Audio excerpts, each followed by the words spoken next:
when I got started in the business, no one told me about value add deals.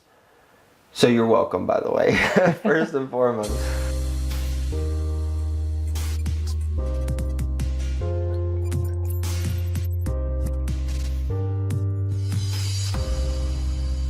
Hello everyone, welcome to another best ever short video.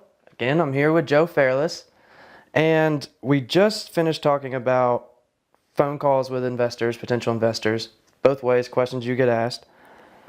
I kind of wanted to talk about your actual properties and your business plan. Just higher level, why do you prefer to look for value add properties rather than maybe something that's stabilized or even development? You know, why is it that you chose what you chose? Well, when I got started in the business, no one told me about value add deals. So you're welcome, by the way, first and foremost.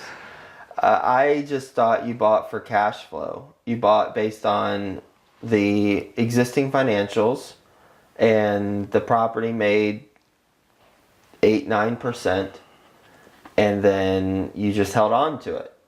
No one told me about the business plan of value add. The reason why I do the business plan of value add is because that's where you can make the most money relative to the risk that is incorporated into the deal. With deals that, so let's think about it as a line.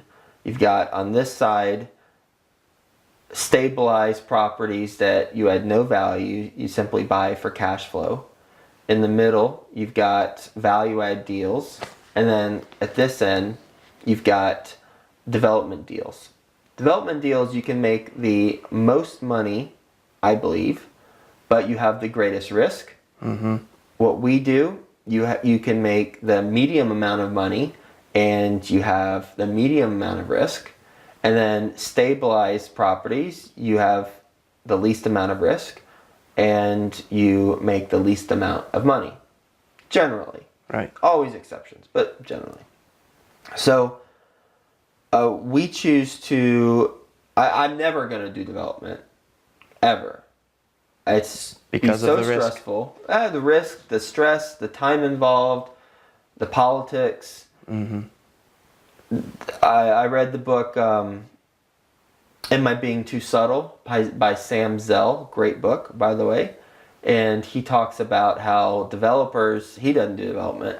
He talks about how developers who do development, they do it 50% for the money and 50% because they love the process and seeing something from dirt to become something. And thank goodness for people like that, right? That we wouldn't be It's true. have structures if there weren't developers who like the development. So you wouldn't be able to do your business plan. Exactly. I wouldn't be able to do my business. So thank you, developers, but I'm not going to become you.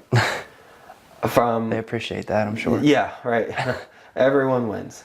On the stabilized cash flowing properties, if you buy a property and you just hold on to it, well, that's where cap rates are certainly more relevant. You know, we've done a video on why cap rates aren't the most important thing. But if you buy a stabilized property and you're not adding any value, then other than the debt, you're basically getting the cash flow from the cap rate, because that's really it. Whereas with a value add deal, you buy a stabilized property, you can increase the value, and that's where you can get the big chunk of equity that is earned, that's forced appreciation.